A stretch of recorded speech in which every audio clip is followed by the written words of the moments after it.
You are now watching The Beach.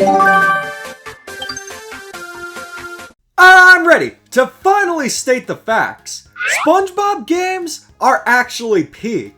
I revisited 2 of my childhood SpongeBob games for Riders DX's Title Relief charity event leading up to the release of SpongeBob SquarePants Titans of the Tide, those being Drawn to Life SpongeBob Edition and Atlantis SquarePants for the Nintendo DS.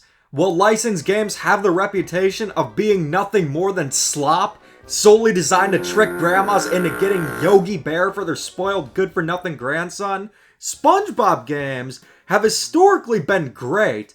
I'm not referring to just Battle for Bikini Bottom either. When I replayed Atlantis SquarePants on the DS, I actually had way more fun replaying it than I did with a more prestigious DS game I revisited, being Pokemon Pearl.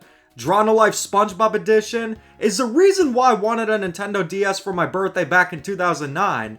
If it wasn't for Drawn to Life SpongeBob Edition, I wouldn't have gotten into gaming outside of the occasional Namco classics. If you're a fan of the channel, this channel would not exist without Drawn to Life SpongeBob Edition. And if you're not a fan, here's a new game for you to hate that you've never played. There's only one thing better than playing a good SpongeBob game. And I'm not talking about double overtime at the Krusty Krab. Playing a new SpongeBob game early. THQ Nordic was kind enough to send over a review copy for SpongeBob SquarePants Titans of the Tide. My friends and I were able to play it almost 3 weeks early, so I gotta give a huge thanks to THQ for giving us an ample amount of time to review the game. However, that won't change that I'm gonna go as hard on this game as I would with any other game. It's available on all current gen platforms, but the one I'm playing is the Nintendo Switch 2 one.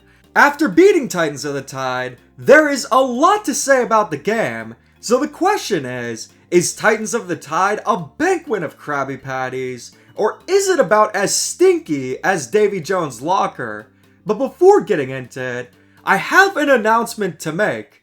The GameCube controller is about as iconic as it gets, with its shape that melts into your palms and its nostalgic design that melts your heart.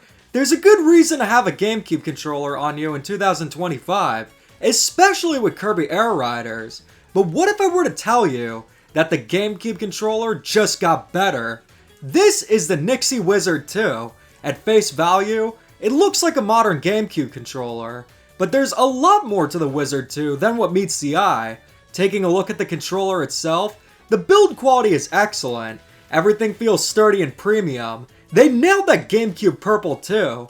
We now have Hall Effect analog sticks, meaning no drift. There are also remappable back buttons, which are great for tasks like sprinting in Fortnite, and you can even switch between digital and analog triggers with a switch on the back.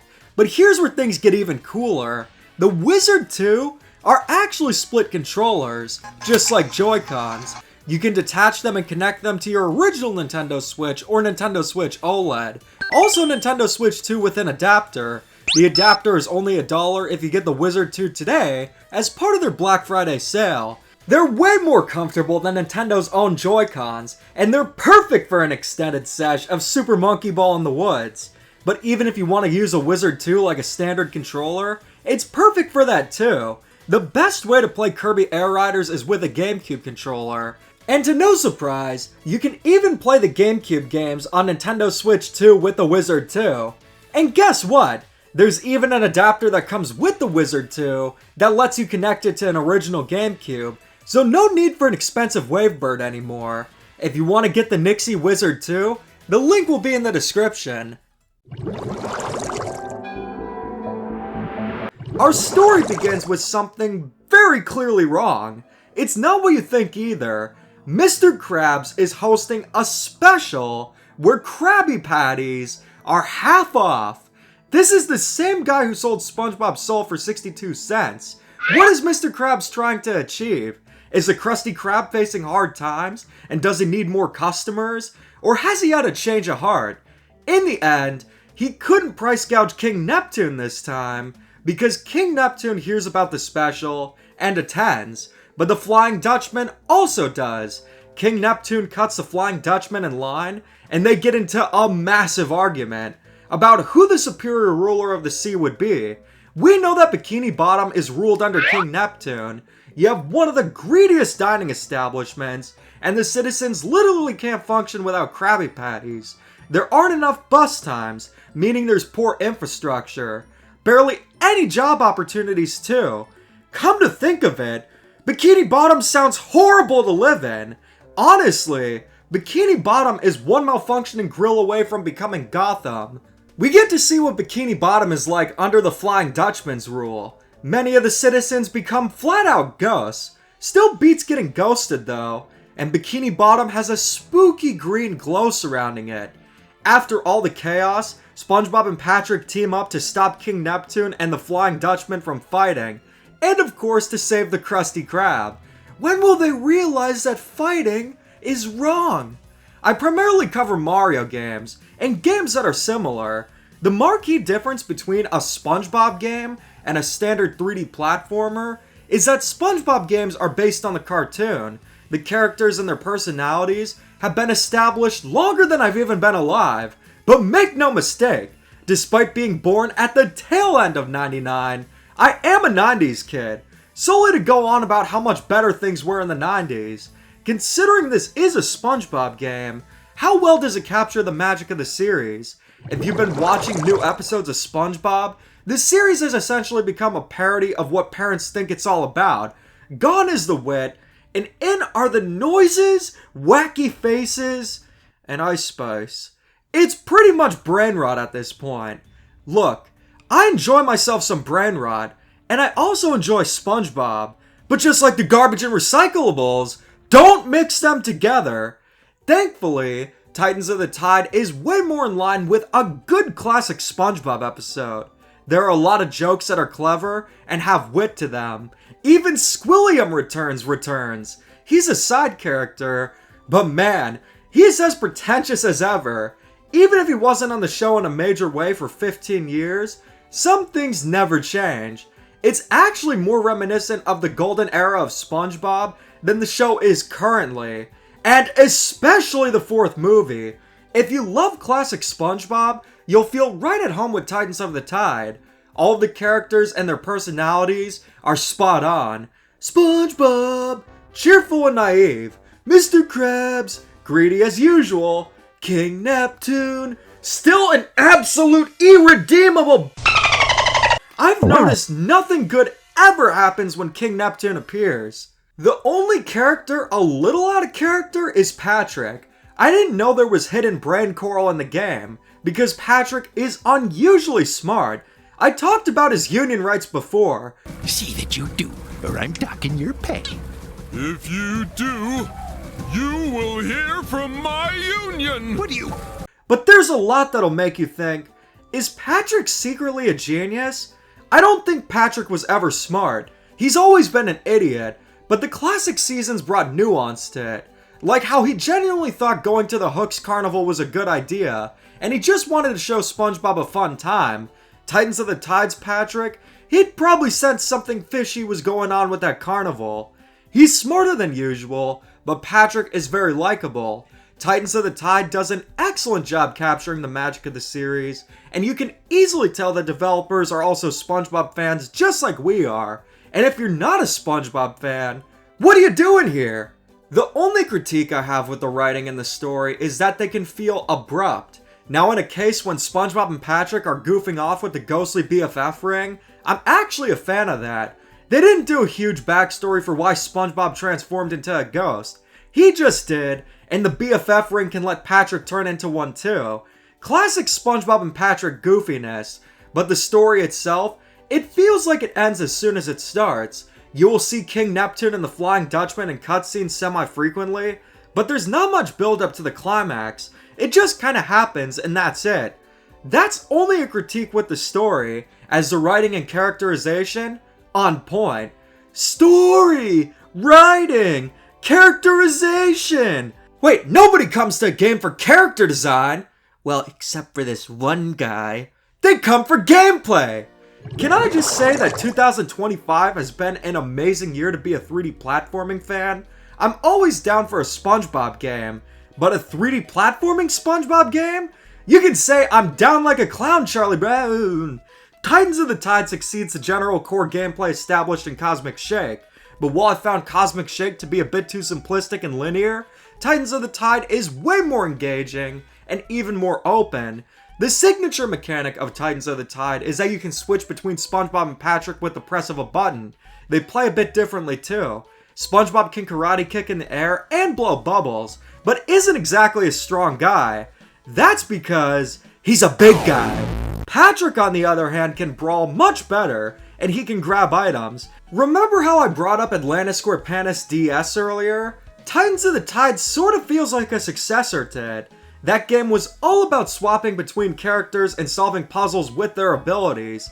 Titans of the Tide takes that concept, expands on it, and makes it even better.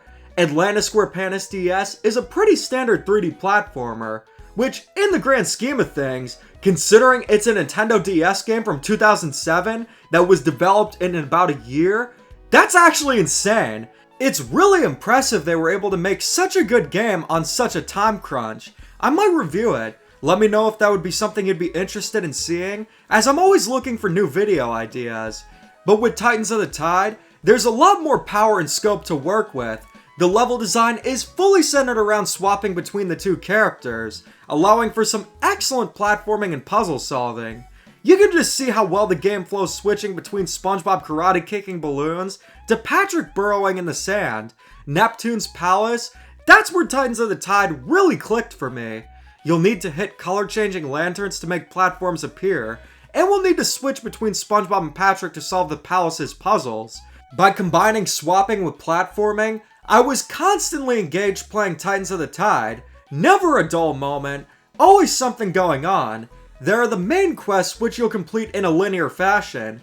They consist of core platforming and puzzle solving. But there are quite a few side quests. This is where you'll get to interact with classic SpongeBob characters and help them out. You'll need to get snail bites for Gary, clear the way for spotlights so Squidward can work on his art, and you'll need to fetch Squilliam something fancy. There's one side quest in particular that references the best SpongeBob episode I don't want to spoil. It's in Atlantis, but when you get to it, you'll be happy. Having side quests in addition to the main quests allow for more exploration. Just finding characters in the locations, talking to them, and doing their side quests not only adds more exploration and replay value, but they're also an excellent way to incorporate SpongeBob's iconic cast of characters. There's even a side quest where you'll need to help Plankton build a machine to keep the Krabby Patty formula safe. Yeah, I'm believing that. These consist of challenges like platforming challenges and catching jellyfish. These platforming challenges are some of the best levels in the game. They're very reminiscent of Super Mario Galaxy, and combined with the swapping mechanic, these levels have no right to be this good. There are only a few critiques I have with the side quests. Some of the ones that involve hidden collectibles, specifically where you need to find a ticket to get into Goldfish Island, they're hidden insanely well.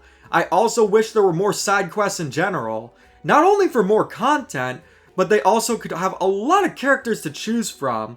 Imagine doing a side quest where you'll need to get the finest freeze-dried preserved 1,000-year-old pickles for Bubble Bass. Or a side quest where you slap the ever-living Krabby Patties out of Kevin the Sea Cucumber. Teach him who's boss now. Larry's side quests all consist of racing. Okay, that should have been Mrs. Puff, but okay then. And let me tell you, these races are unforgiving. I can't count how many times I lost the race by literal milliseconds. Look at this right here. Every split nanomilla Google of a second counts. Titans isn't lacking in side quests to a significant degree. I just wanted more of them, as there's a ton of potential. Bosses, they're also pretty good. They're pretty easy, but they're fun and have some clever references to classic SpongeBob episodes. I don't think I've ever had more fun playing a SpongeBob game than with Titans of the Tide. It legitimately has one of the best character swapping mechanics I've ever seen in a game. The gameplay flows so well, and honestly, I'd be down if Nintendo just rehomed this concept for one of their 3D platformers. If they ever wanted to make a new Ice Climbers 3D platformer, this mechanic would be perfect for that game. But even if it's something like switching between Mario and Luigi and they each have their own different abilities, That would be really cool too. I tend to prefer sandbox 3D platformers, but I didn't understand exactly why. In a game like Donkey Kong Bananza, there's always something to do to keep your mind engaged. Even if it's not finding a Banandium gem, punching the terrain is so much fun. I realized that what I'm mainly seeking is a game that's always engaging, and like I said before, Titans of the Tide never has a dull moment. But, the big but, there's a very specific reason why I stated Titans of the Tide is the most fun I've had with a SpongeBob game, and not that it's the best SpongeBob game. So with everything so far, what's the issue? Because this game sounds great. I played SpongeBob Titans of the Tide on the Nintendo Switch too, and let me tell you, this game has some nasty performance issues. To clarify, I know about performance mode. I'd suggest turning on performance mode and turning off motion blur entirely for optimal performance, but even with performance mode on, I encountered issues. Docked, Titans of the Tide is 60 frames per second, but it will often fall below that. Not just dips either, it'll go from 60 frames per second to what appears to be about 40. In handheld mode, it does what Bowser's Fury did on the original Nintendo Switch. It's capped at what looks to be 40 frames per second. It's actually more consistent in handheld mode than it is docked. In the fourth world, there was a section that caused the frame rate to chug into the single digits. It went on for a good 10 to 20 seconds too. I stopped playing and I was a little frustrated. I also had the game straight up crash. Not to the home menu, the game crashed itself. There is an autosave, so I didn't lose any progress. Everything was fixed going to the home menu, closing the game, and then opening it again. But the performance was an issue, and it's worth bringing up. They did update the game right after I beat the game. Performance is now better, but it still isn't consistent. This is one of the rare times a game is going to get any sort of leniency from me. The performance issues sucked, but to be fair, the Nintendo Switch 2 hasn't even been out for a year yet. Developers are still understanding the hardware, and apparently, it's been speculated that many developers didn't get Switch 2 dev kits until very recently. That could also be a factor. Unfortunately, we live in the reality where a game can launch and get fixed later. I can only hope Titans of the Tide on Switch 2 gets fixed. It just sucks it's an issue to begin with. This is referring only to the Switch 2 version. My acquaintance Riders DX played it on Steam with no issues. The ideal platform to get SpongeBob Titans of the Tide on is PC, as you're getting the best performance, but if you prefer a game on your Nintendo Switch 2, the performance doesn't completely ruin the game, but it is an issue. If THQ Nordic fixes it though, my biggest issue with the game will no longer be an issue. It's likely external factors like developers not having enough time with Switch 2 dev kits, as well as Purple Lamp not exactly being the best when it comes to Nintendo ports. This is not because the Nintendo Switch 2 is too weak to handle the game, because now we're going to talk about the most important thing that does not matter at all, not in the least bit whatsoever in gaming: the graphics. Oh, and the music too. Graphically, SpongeBob Titans of the Tide looks good. Yeah, look good. While it's not the most visually impressive, it's a nice looking game that's highlighted specifically with the character models. I'm pretty sure these are the same ones that were in Cosmic Shake, which is great. I know them from Glorb, and if you do too, you're an OG. The characters are animated and expressive. The environments look alright. The textures are flat, and everything looks a bit outdated. I'm not expecting the game to look as good as Donkey Kong Bananza, but I think it could have looked better. Something in line with Pac-Man World 2 Repack would have been nice. The game looks the best when you're fighting the ghosts. The game already has a general spooky green glowing theme, but it's amped up whenever you're attacking the ghosts. Ah, I see we have some good atmosphere! Sound design is really good. You have a nice mix of classic SpongeBob sound effects and iconic stock sound effects. They suit the game really well. Voice acting is the real highlight with the presentation. All the characters are voiced by their original voice actors. I gotta say, they still got it after 25 years. You have to keep in mind, SpongeBob is a very taxing voice, and it's impressive Tom Kenny can still do it after all these years. I also want to bring up the Flying Dutchman's voice. He's voiced by Brian Doyle Murray, just like in the show. You want to know how he sounds? Oh, yeah? Maybe you'd welcome ghosts in here if I make you one? He sounds exactly like he has since 1999. Man, I couldn't imagine a bigger waste of money than replacing him with another actor. If Nick did that, they'd have to sell Krabby Patties half off to break even. The music in Titans of the Tide is not bad, but it's not amazing either. It's incredibly forgettable, but I'll give it this. Every single song in Titans of the Tide is better than Big Guy! I'm a bit underwhelmed by the presentation.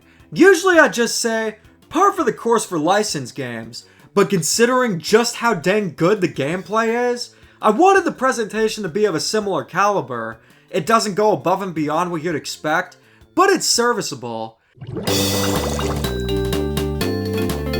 SpongeBob Titans of the Tide consists of 5 worlds. You can complete the main quests in around 7 to 10 hours. It's a pretty short game in the grand scheme of things. Considering just how incredible the gameplay is, I really wanted at least one more world to explore. Throw in 2, and we would be golden. You can get more out of the game if you go for 100%. This consists of completing all the side quests, finding all the treasure chests, and obtaining all the costumes and display items. There's also DLC that includes more Plankton's challenges, as well as additional content, but I have yet to experience it. Also, Day 1 DLC? That's kinda scummy. You're better than that, THQ. The side quests are the highlight, even if some feel cryptic. I haven't mentioned the costumes until now, but SpongeBob and Patrick have a ton of costumes you can unlock. A lot of them are direct references to the show too, with my favorites being Peggy and Blondbeard the Pirate, Cuddly Bob, Copy Bob, and Sick Bob. The reason I like that last one, well, I think you guys already know why. They're found randomly in chests, so it's gonna take a while to unlock all of them. Patrick's costumes especially felt rare. I went a good chunk of the game without a costume for him outside of Copy Bob. But let me tell you, unlocking the Blindbeard costume, I was happier than a clam. There's a lot of references to the series in Titans of the Tide, even beyond seasons 1 through 3. There's a reference to House Fancy. Mindy even makes a cameo. My favorite reference is at the beginning of the game, where SpongeBob says, "This will be the best day ever! For real this time!" If you remember the build-up to the best day ever, and how disappointing the episode turned out, this reference really hits close to home. Considering King Neptune is a prominent character, you might wonder, what happened to his son Triton? He's in a picture, but King Neptune did us all a favor by disowning him. I was shocked to see him referenced regardless. Considering Titans of the Tide is a $40 game, I'd say the content to value ratio checks out. The game needed to have more worlds, but what's here is good. I can say in good faith that Titans of the Tide is absolutely worth $40, but the good news is that this is a THQ game. If you're apprehensive towards Titans for some fishy reason, THQ games tend to go on sale a few months after. Just something to keep in mind. So far I've established SpongeBob SquarePants Titans of the Tide is a game that is way better than it has any right to be. It has excellent gameplay that's always engaging. It has one of the best character swapping mechanics I've ever seen, and I'd love for other games to take inspiration from it. But it is short and the performance issues cannot be ignored. So what's the verdict? 2025 has already been a great year to be a gamer. I was already hyped for Kirby Air Riders, but SpongeBob Titans of the Tide was such a welcome and unexpected surprise. If I'm being objective, SpongeBob Titans of the Tide gets a ranking of Silver Treasure, which equates to about a 7.5 out of 10. When you combine Titan's strengths and shortcomings, it all evens out. But personally, SpongeBob Titans of the Tide is one of my favorite games I've played this year. I highly recommend playing it if you're a SpongeBob fan or love 3D platformers. For now, I recommend the Steam version as it's the most stable, but if they fix the Nintendo Switch 2 version, I'll keep you guys updated with the pinned comment. So what do you guys think?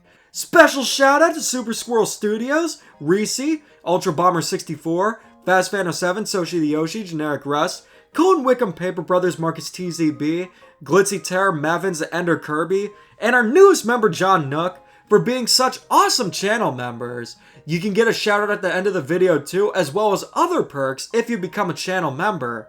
Anyways, thanks for watching and keep calm and da-da on.